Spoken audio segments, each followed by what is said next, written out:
Alhamdulillah hamdan katsiran tayyiban mubarakan fihi kama yuhibbu rabbuna wa yarda. Wa ashhadu an la ilaha illallah wahdahu la syarika lah. Wa ashhadu anna Muhammadan abduhu wa rasuluhu sallallahu alaihi wa ala alihi wa ashabihi ajma'in, amma ba'd. Kita lanjutkan Al-aslu tsalis. Al-aslu tsalis, prinsip yang ketiga, ma'rifatun nabiyina Muhammadin sallallahu alaihi wasallam wa huwa Muhammad ibnu Abdullah ibnu Abdul Muttalib al-Hashimi al-Qurashi wa huwa afdhalul anbiya'i wa khatamuhum, dan beliau adalah afdhalul anbiya, para nabi yang paling afdal, wa khatamuhum, dan penutup para nabi. Di antara argumentasi yang menunjukkan Nabi kita Muhammad SAW adalah nabi paling afdal, yang pertama seperti hadis syafaat, hadis tentang syafaat al-uzma. Tidak ada para nabi yang mendapatkan syafaat kecuali Nabi kita Muhammad SAW.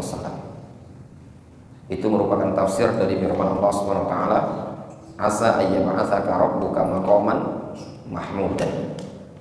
Tafsir dari makna firman Allah Subhanahu wa taala maqaman mahmudan adalah syafaatul uzma. Kemudian juga di antara dalil yang menunjukkan Nabi kita Muhammad SAW adalah nabi yang paling afdal adalah sabda beliau. Rasul mengatakan, ana sayyidu waladi Adam yaumil qiyamah. Aku adalah sayyid, pemimpinnya, waladi Adam, anak Adam di hari kiamat nanti. Kata Rasul, ana sayyidu waladi Adam. Aku adalah pemimpin anak Adam di hari kiamat tersebut.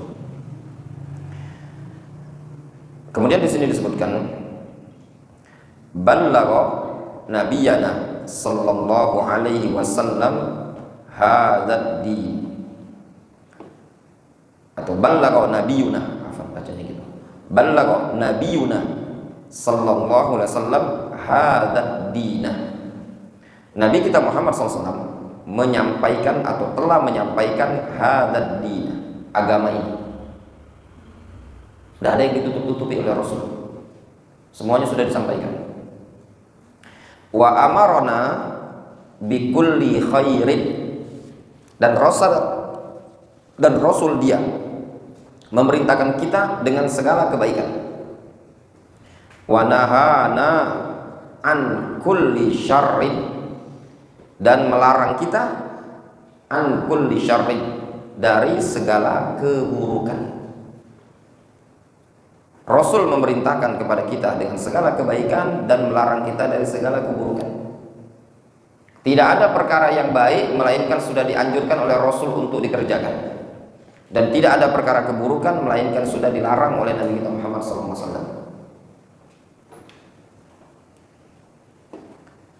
Diriwayatkan dalam riwayat Muslim dari sahabat Amr ibn al-As radhiyallahu anhu, Nabi SAW mengatakan, atau hadis Abdullah bin Amr bin al-As riwayat Muslim, Nabi SAW mengatakan, ma min nabiyyin illa qad hadzara, ma min nabiyyin illa qad dalla ummatahu ala khairin ma ya'lamu lahum. Tidak ada seorang nabi melainkan telah menunjukkan kepada perkara kebaikan yang mereka ketahui. Wa ma min nabiyyin illa qad hadzara ummatahu min syarrin. Tidak ada seorang nabi melainkan telah memperingatkan umatnya dari keburukan. Semuanya sudah jelas, tidak ada yang tersisa. Yajibu alaina, wajib bagi kita, al-iqtida'u, mengikuti. Iqtida artinya mencontoh atau mengikuti. Binabiyina, dengan nabi kita sallallahu alaihi wasallam, wattiba'ihi, dan mencontohnya. Wajaba, yajibu, itu fi'il. Fi'il itu kaidahnya pasti butuh fa'il. Fi'il pasti butuh fa'il. Tinggal antum cari fa'ilnya. Apa kira-kira yang cocok fa'il? Fa'il itu pasti isim. Kira-kira lafaz ini apa yang kira-kira cocok? Yang paling cocok al-iqtidah. Apa tanda isimnya? Ada al. Simple sebenarnya. Bahasa Arab itu sebenarnya simple. Cuma butuh dilatih. Susah tidak susah sebenarnya. Yajibu alaina al-iqtida'u bi nabiyina sallallahu alaihi wasallam wattiba'uhu. Wajib bagi kita mencontoh Nabi sallallahu alaihi wasallam wattiba'uhu dan mengikutinya. Qala ta'ala, Allah Subhanahu wa taala berfirman, laqad kana lakum, sungguh telah ada bagi kalian, untuk kalian, fi Rasulillah, pada sosok Rasulullah, uswatun hasanah, teladan yang baik. Laqad kana lakum fi Rasulillahi uswatun hasanah. Jelas ayat ini, singkat padat. Kenapa kita harus mencontoh Rasul? Kenapa kita harus ittiba kepada Rasul? Karena pada sosok Rasul ada uswatun hasanah. Tidak ada kekurangan pada sosok Nabi kita Muhammad SAW. Kalau kita ingin cari figur ya, yang layak kita jadikan public figur panutan, ya Nabi kita Muhammad SAW. Lihat bagaimana ibadah beliau, bagaimana muamalahnya, bagaimana beliau memimpin, bagaimana beliau bergaul. Itu sudah ada uswatun hasanah. Ini yang kadang di tengah-tengah masyarakat kita dalam bab uswatun hasanah ini, ya, sebagian orang awam kadang lebih senang mencontoh artis, ya benar. Dijadikan sosok uswatun hasanahnya siapa? Artis. Gimana kalau ustaz? Ustaz itu manusia biasa, Anda sering ngomong sama antum, ya, dimanapun Anda sering menyampaikan ke ikhwan. Ustaz, ya, mereka orang yang ada kelebihan dari sisi ilmu, tapi mereka bukanlah orang yang sempurna. Jangan jadikan agama kita itu bergantung pada ustaz, ya, tapi bergantunglah pada apa yang telah ditinggalkan oleh Nabi kita Muhammad SAW. Jadi kalau mau contoh Rasulullah SAW. Mencontoh Rasulullah SAW itu jauh lebih berpahala. Kadang gini, ada perbuatan Rasul itu, ya ikhwan, yang sifatnya tabi'i, namanya jibilli. Jibilli itu tabiat. Ketika perbuatan Rasul yang tabiat dasar manusia kita ikuti, kita contoh dalam rangka dengan niat mencontoh Rasul, itu udah berpahala. Contoh, pakai sorban itu bukanlah sunnah, bukan sunnah. Tapi antum pengen pakai sorban karena Rasul bersorban. Jadi antum bersorban karena ingin nyontoh Rasul. Antum berpahala. Pahalanya bukan pakai sorbannya, tapi niat antum ingin mencontoh Rasul tadi. Paham? Nah, contoh yang lain misalkan apa? Rasul itu senang, seperti Rasul senang minum air nabi, ya, rendaman kurma. Antum minum itu mubah, ya, mubah. Jangan ada yang jual air minum sunnah, ya, minuman sunnah, mubah sebenarnya. Tapi antum baca hadis Rasul pernah minum itu, kemudian antum ingin minum dengan niatan mencontoh Rasul. Nah, niat antum ini tadi namanya ta'assi. Niatan ta'assinya tadi itu berpahala. Difahami? Jelas Pak Subhan? Contoh lain, gamis seperti ini sebenarnya bukan juga perkara yang sunnah, mubah. Ada hadis disebutkan dalam hadis, ahabbus thiyab ila Rasulillah SAW al-qamis, baju yang disenangi oleh Rasul, gamis bahasa kitanya. Sehingga untuk pakai gamis, niatnya tadi untuk mencontoh Rasul, berpahala. Bukan karena ibadah bajunya, tapi niatnya tadi. Nah, kadang kita ini di kawan-kawan kita pengajian ini di zaman sekarang ini, mungkin karena ada brand yang dipakai oleh ustadz. Ustadz itu kadang sekarang jadi bintang iklan, ya, jadi bintang iklan.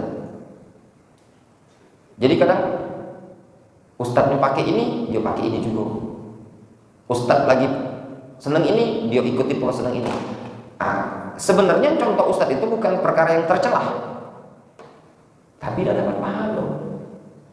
Ya, contoh misalkan anak seneng peci, ada model sekarang ini mungkin entah peci apa, kalau anak tidak terlalu banyak, orang seneng pakaian ya, dipakainya juga misalkan.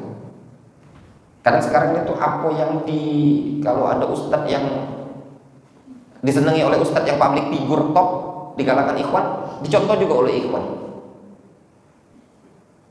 Nah, yang seperti ini sebenarnya tidak berpahala, mubah baik. Jadi kalau pengen contoh, contohlah Nabi SAW.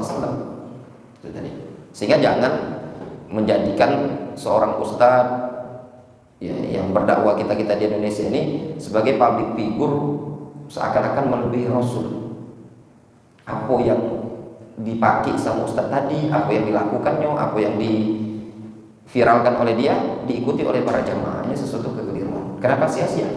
Bukanlah sesuatu yang ada manfaat besar kalau perkaranya mubah, kecuali perkara yang memang dicontohkan oleh ustadz-ustadz tersebut adalah perkara yang memang ada dalil dan disyariatkan ya. Nah, itu udah masalah. Ini poin yang sangat penting di zaman sekarang, karena yang tidak mencontoh Nabi SAW kadang sadar atau tidak itu sudah mengikis di tengah-tengah pengajian-pengajian yang ada. Kemudian mumpung Anda ingat ya, apa yang dilakukan oleh Nabi SAW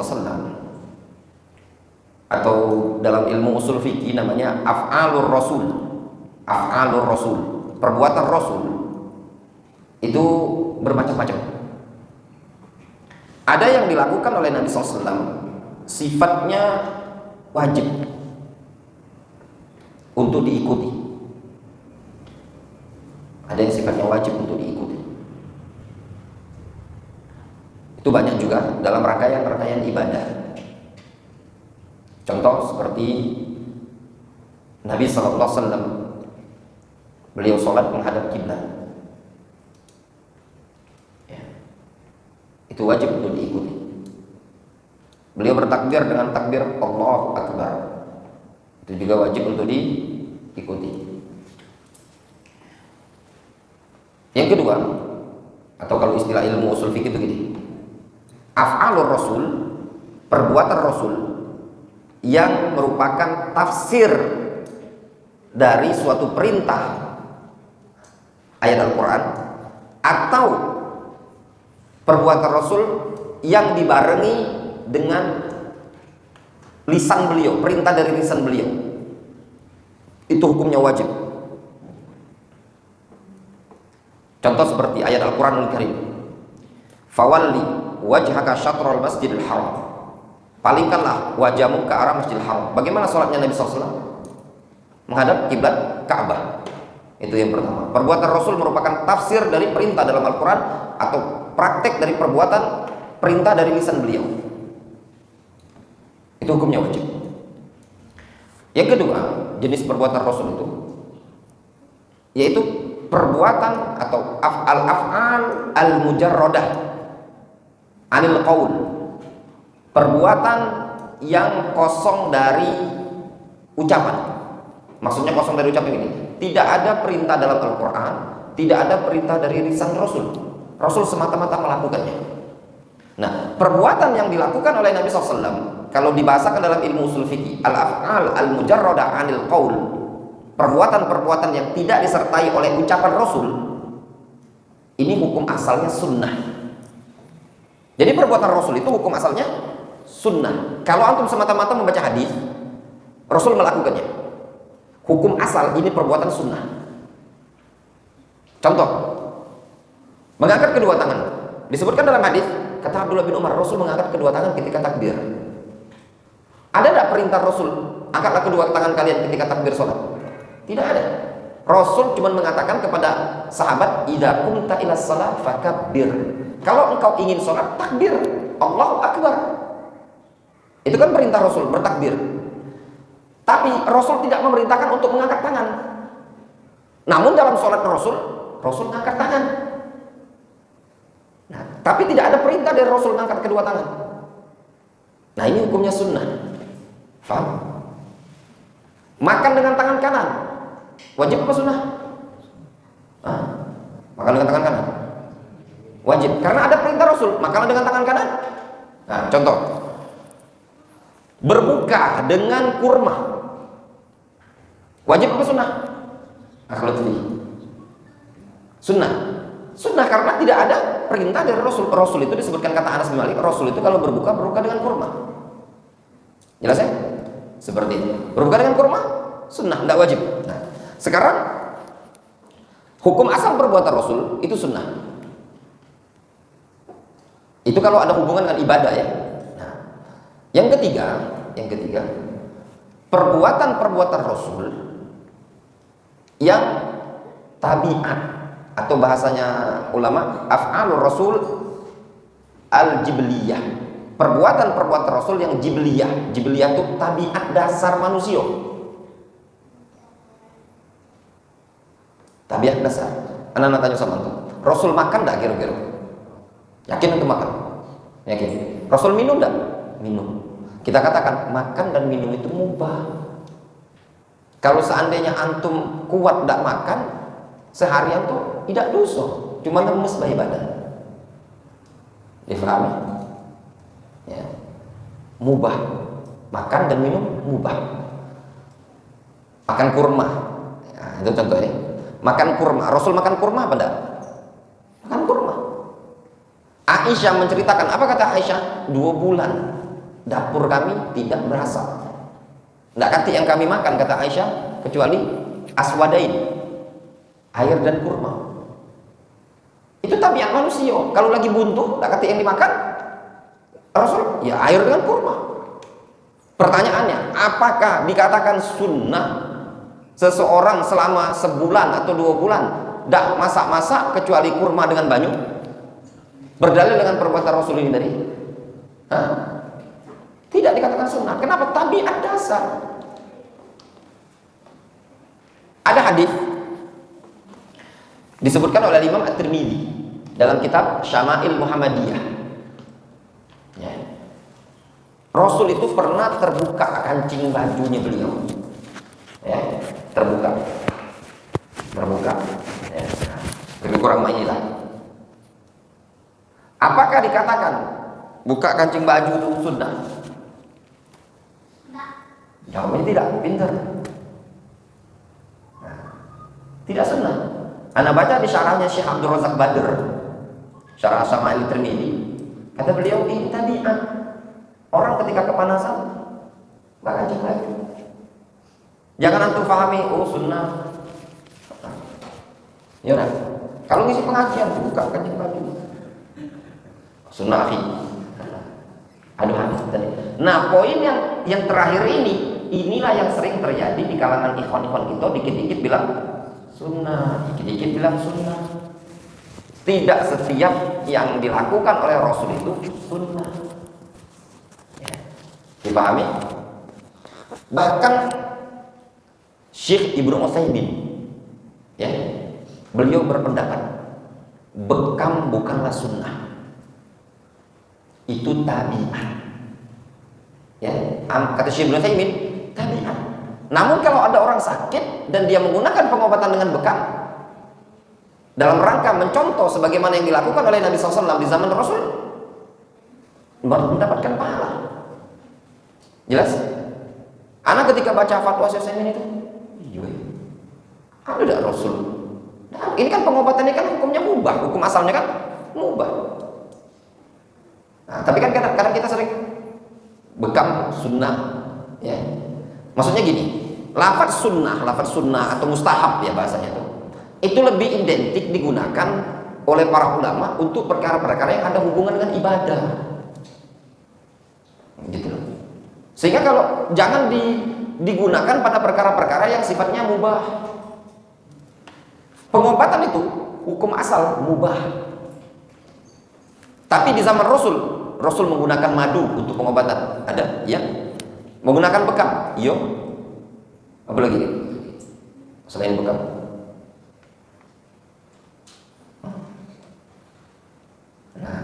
Nah, perkara-perkara yang mubah ini tidak salah. Dan kalau kita niatkan, kita berbekam, niatkan mencontoh Rasul, dapat pahala. Dapat pahalanya tadi dari sisi mana? Dari sisi mencontoh Rasul tadi. Jelas ya? Seperti itu. Jadi bedakan perkara yang mubah. Maraton itu juga ada hadisnya. Disebutkan dari Abu Sa'id Al-Khudri atau Jabir, mereka pegel-pegel gitu. Pegel-pegel, ngeluhlah ke Rasul, gimana solusinya? Sakit-sakit kakinya. Kata Nabi SAW, alaikum wan nasalan. Hendaknya kalian melakukan an-nasalan. An-nasalan itu adalah lari kecil. Ma'ataqarrubil khutbah, maraton dalam bahasa kita. Olahraga. Tapi jangan, ini hadis belum kebaca ya di kalangan kawan-kawan kita pengajian yang hobi jogging itu tau kagaknya. Buat kelab, jogging sunnah. Hadisnya. Karena pas baca ya. Jadi sahabat datang ke Rasul, mereka agak pegel-pegel. Kata Rasul lari. Ya. Perkara yang sifatnya mubah, ya, mubah. Nah, yang mubah-mubah ini tadi kalau diniatkan untuk mencontoh Nabi SAW, maka mendapatkan pahala. Itu tadi. Jelas ya? Jadi untuk diwaspadai. Ngapa? Karena dikit-dikit kadang sebagian kawan-kawan ini dikit-dikit sunnah, dikit-dikit anak khawatirnya sekarang tuh kita ini jatuh pada bid'ah. Ketika banyak terlalu melebeli, misalkan susu kurma, minuman sunnah. Apa dia minuman sunnah? Ternyata susu kurma. Sekarang ini juga yang kadang beredar yang dijual ikhwan-ikhwan, kadang minyak zaitun di ruqyah. Apa lagi? Madu di ruqyah. Pernah Pak Sobat ada istilah zaitun ruqyah, madu ruqyah, air putih. Mungkin pakai perumahan ruqyah, dijual rumah sudah di ruqyah. Kalau cak ini hancur Pak syariat ini tadi, muncul bid'ah banyak lagi. Sangat kaget, atau kadang zaitun ruqyah. Yang di kalangan salaf itu kalau ada orang sakit di ruqyah, selesai. Bukan penjual. Kaget takutnya Pak yang pertalit eceran itu ditulis pulau pertalit ruqyah. Iya lah. Kaget rumah pulau Pak. Panan ruqyah? No, lah. Iya. Panan sunnah. Panan-panan tradisional. Aduh Pak, itu tak dimubah. Kebablasan tadi Pak. Jadi panan yang tradisional itu panan sunnah, yang ini panan bid'ah. Jadi modelnya itu ada sebagian orang yang menganggapnya bid'ah. Bid'ah. Oh, ini dikaitkan dengan teknik kayak itu. Teknik 3 jari itu katanya teknik trinitas sampai itu. Itulah kadang kita sekarang ini karena itu tadi dangkalnya. Al-Imam, ana pernah kebaca. Ada keterangan Al-Imam Asy-Syaukani dalam kitab Al-Badrut Thaliq. Kata Asy-Syaukani itu man sya'usyar, sumber keburukan itu, kata beliau, umat manusia itu ada 3 tabaqat, 3 tingkatan. Tingkatan pertama orang yang berilmu, orang yang alim. Yang kedua, orang alim jelas. Yang kedua, orang yang bodoh, awam. Dia bodoh, itu jelas juga. Kalau dia bodoh, awam, dia takut-takut. Yang ketiga, tanggung. Nah yang tanggung ini yang bukan rusuh ini tadi. Nah inilah munculnya, karena ilmu itu tanggung. Ada zaitun ruqyah, ada jualan madu ruqyah. Mungkin kalau kita mau bisnis perumahan ini, perlulah Kampung Darussalam ini dijual. Apa? Rumah 1 unit, ya sudah di ruqyah. Dengan ayat kursi sebanyak 30 kali, dengan Al-Baqarah. Oh, dijamin tidak dimasuki jin. Sudah diruqyah dengan 7 kali khatam ayat Al-Baqarah. Promonya tadi. Kaget muncul lagi mobil sudah diruqyah, motor sudah diruqyah. Banyak. Makanya anak-anak kaget. Ada zaitun ruqyah, ada madu ruqyah. Kaget apa nih Pak yang dijual? Yes. Kopi ruqyah. Ya kan? Boleh lah antum yang santri-santri jualan kopi. Sekarang lagi musim mau jualan kopi, tapi pinggir jalan tuh bawa Al-Quran, nah tuh baca tuh. Tinggal bertanya, Pak yang nak ruqyah, dia ruqyah yang ayat kursi, Al-Baqarah, sama Al-Baqarah gak mahal Pak, 50.000. Sejus, kalau dia 2 juz 100.000, kalau dia minta Al-Baqarah sampai hatam 286 itu 150 kopinya tadi. Kamu cak itu rusak agama Pak. Nah, ini yang terjadi di tengah-tengah ya. Makanya ada nasihat dari Syekh Muqbil Ibnu Hadi Al-Wadi'i rahimahullah, kata beliau dulu, kata Syekh Muqbil, salafiyah itu bukanlah baju. Ya. Kapan uang yang pengen pakainya dipakai, pengen dilepas dilepas. Ya. Maka aroda yalbasaha yalbasaha, wa aroda yakla'a yakla'a. Tatkala dia ingin pakai, yang pengen lepas lepas. Karena salafiyah itu bukan atribut, tapi kesalafiyan itu adalah ilmu, akidah, amal. Dan salafiyah itu bukan kelompok, ya, bukan komunitas. Ngaku, antum perhatikan hadis terkait dengan hadis di alam kubur. Ketika malaikat bertanya kepada seorang mukmin, dia bisa jawab 3 pertanyaan itu. Malaikat kan tanya lagi, wa ma yudrik, dari mana engkau tahu? Kata orang yang di alam kubur tadi menjawab, qara'tu kitab Allah wa saddaqtuhu wa amantu bihi. Aku baca Al-Quran, aku benarkan dan aku imani. Berarti dia membangun dasar di atas ilmu. Yang orang fajir disebutkan dalam hadis ketika di alam kubur, orang kafir, fajir, munafik, ketika ditanya tentang 3 perkara itu, jawabnya apa? La adri, aku tidak tahu. Sami'tun nasa yaquluna syai'an faqultuhu. Aku dengar orang-orang mengucapkannya seperti itu, aku pun mengikutinya. Itulah yang membedakan antara ilmu dengan tidak berilmu. Sehingga yang terpenting bagi kita itu bukan kelompok. Makanya kadang sebagian kawan-kawan kita ini, mungkin sebagian orang pun tidak tahu kenapa sih kita celananya cingkrang-cingkrang ini tadi. Melok pengajian, ajaknya cingkrang sana, cingkrang pun. Karena mungkin bisa jadi juga dia tidak tahu pas dijengoknya pengajian ini cingkrang galau, cingkrang puluh dia. Antum tanya ngapa kau cingkrang celana pendek dia? Mungkin belum, mungkin ikhwan tidak tahu Pak. Karena dia nyengok jamaah itu tadi, cingkrang galau. Ini bagi faedah Pak. Anak sering jumpai sebagian masyayikh di Saudi Arabia itu jubahnya itu menutup mata kaki. Sebagian mungkin juga menutup mata kaki. Itu nih Pak yang cingkrang gitu. Tapi yang lebih tepat pendapat yang di atas mata kaki itu lebih kuat. Dan memang ada pendapat sebagian para ulama kalau tidak sombong tidak masalah. Itu tadi. Memang ada seperti itu tadi. Cuman mereka membangunnya tadi kan dengan ilmu. Nah, kira-kira kalau ilmu kita belum sampai ke sana, kayak ilmu usul fikihnya segala macam tadi, pendek di atas mata kaki. Sama sebagian kadang masyayikh di Saudi tentu perhatikan imam-imam Masjidil Haram tuh. Saya anak kemarin ketika daurah di Sulawesi itu kan kamu ada Syekh Nu'man itu dari Yaman, sama cak itu nih di Betis, ada yang dari Saudi wakil menteri. Coba cek dalam hati anak tuh, sama cak tanggung Syekh ini jubahnya ini tadi, gitu kan masih tertutup lah mata kaki. Cuma dia membangun itu di atas ilmu Pak, kan beda. Nah, seperti itu tadi. Maksudnya tuh, nak cak mana baik kalau dibangun di atas ilmu itu tidak masalah.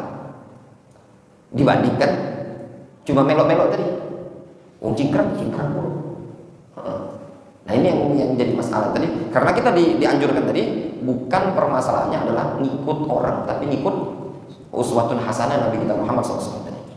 Kemudian yang keempat di sini disebutkan yajibu alaina, dan wajib bagi kita taqdimu mahabbati nabiyina, wajib bagi kita mendahulukan, takdim. Takdim itu artinya mendahulukan. Mahabbati, kecintaan nabiyina, kepada nabi kita sallallahu alaihi wasallam. Ala, di atas, mahabbatil ummahat wal aba wa jami'in nas, di atas kecintaan kepada ummahat, ibu-ibu kita, wal aba, bapak-bapak kita, wa jami'in nas, dan seluruh umat manusia. Wajib bagi kita mendahulukan kecintaan kepada nabi di atas kecintaan kepada ibu, bapak, dan seluruh umat manusia. Namun di sini wajib bagi kita mendahulukan kecintaan kepada nabi kita ini, yaitu kecintaan yang sifatnya ketaatan, bukan kecintaan yang sifatnya tabiat. Faham ya?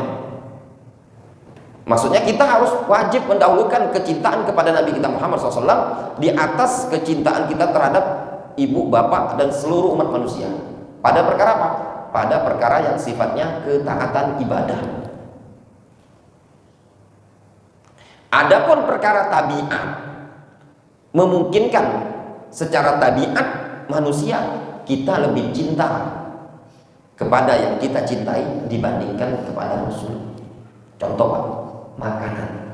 Orang cinta, orang lapar, ya, secara tabiat dia lebih cinta dengan makanan itu tadi dibandingkan Rasul. Tabiat itu tidak bisa dipaksa Pak, tabiat dasar Pak. Wong lapar pasti senang dengan makanan, wong haus pasti senang dengan minuman. Itu perkara tabiat. Makanya tabiat itu, syariat ini tidak melarang kita dari sesuatu yang tabiat. Jadi Islam, ya, disebutkan oleh Syekh Abdurrahman As-Sa'di, umat manusia ini punya perkara tabiat. Sebagai bentuk rahmat Islam, kita ini ditanamkan tabiat senang yang baik, benci yang buruk. Nah, itu namanya wazi' tabi'i. Kalau bahasanya Syekh Abdurrahman As-Sa'di dalam Manzumah Qawaid Fiqhiyah, wazi' tabi'i, pendorong secara tabiat. Apa pendorong tabiat? Kita tuh gak senang yang buruk dan senang yang baik. Secara tabiat kita suka yang baik, benci yang buruk. Itu ditanamkan secara fitrah. Kemudian ditekan lagi dengan pendorong secara syar'i. Tadi ada pendorong secara tabiat, ditekankan lagi dengan pendorong secara syar'i. Secara syar'i itu dalil Al-Quran atau hadis. Ambil contoh. Tabiat manusia yang fitrahnya bersih itu tidak seneng lanang tunggang-tunggangan sama lanang. Itu tabiat Pak. Nah, tabiat manusia itu bukan fitrah dia, tidak senang. Dikuatkan lagi dengan dalil. Jadi supaya apa? Supaya memudahkan dia ini tadi. Jadi tidak ada perkara yang dilarang itu bertentangan dengan tabiat kita. Contoh tabiat, laki-laki itu tabiatnya senang perempuan. Dilarang nggak nikah? Nggak dilarang. Yang dilarang itu zina. Jelas? Nggak dilarang nikah. Karena itu tabiat. Lanang senang sama perempuan itu tabiat. Didorong oleh syariat dengan cara nikah. Makanya ketika dinukilkan dari Al-Walid Ibn Abdul Malik, dia mengatakan, laulam qassallahu alaina fil Qur'an qauma Lut ma dhanantu anna rajula ya'lur rajula. Kata Al-Walid Ibn Abdul Malik, kalau bukan karena Allah kisahkan dalam Al-Quran kepada kita tentang kisahnya Nabi Lut, aku tidak mengira kok bisa ada laki-laki nunggangi laki-laki. Bahasa Arabnya itu anna rajula ma dhanantu anna rajula ya'lur rajula. Ya'lu itu artinya meninggi, menaiki. Ala ya'lu. Ma dhanantu anna rajula ya'lur rajula. Aku tidak mengira ada laki-laki menaiki laki-laki. Kudu-kuduan. Maksudnya kata Al-Walid Ibn Abdul Malik, Kalau bukan karena dikisahkan dalam Al-Quran aku tidak terpikir. Berarti apa? Bukan tabiat kan tuh? Difahami? Seperti itu tadi. Jadi tabiat ini tidak bisa dipaksa. Nah, yang dimaksudkan dalam hadis yang akan kita baca ini, la yu'minu ahadukum, tidak beriman salah seorang dari kalian, hatta sampai aku ahabba ilaihi, lebih dia cintai, min walidihi, dibandingkan orang tuanya, wa waladihi, dan anaknya, wan nasi ajmain, dan umat manusia seluruhnya. Kata Rasul SAW, la yu'minu ahadukum hatta akuna ahabba ilaihi min walidihi wa waladihi wan nasi ajmain. Tidak beriman salah seorang dari kalian sampai aku lebih dia cintai dibandingkan orang tuanya, anaknya, dan seluruh umat manusia. Apa cinta di sini? Cinta dalam bab ketaatan. Maksudnya begini, ada ketaatan Rasul, ada ketaatan orang tua. Contoh misalkan, Rasul memerintahkan untuk sholat, bapaknya nyuruh beli rokok, ya. Yang mana yang ditaati? Sholat. Kumandang azan, itu anjuran untuk sholat. Bapaknya ngomong beli rokok, yang mana itu taati? Yang jelas sholat kan? Jelas ya? Seperti itu. Karena itu perkara ketaatan ibadah. Adapun yang sifatnya tabiat itu ternyata antum secara tabiat cinta sekali sama ibu, cinta sekali sama bapak, ya namanya tabiat. Memungkinkan secara tabiat orang tua kita itu lebih kita cintai dibandingkan Nabi SAW secara tabiat, gitu loh. Jelas ya? Secara tabiat. Adapun secara ketaatan, kecintaan kepada Nabi SAW lebih kita dahulukan dibandingkan kepada orang tua. Wallahu ta'ala a'lamu bishawab. Mungkin kita cukupkan dulu sampai di sini. Adapun pertemuan berikutnya insyaallah nanti diinformasikan lagi. Subhanallah wa bihamdihi.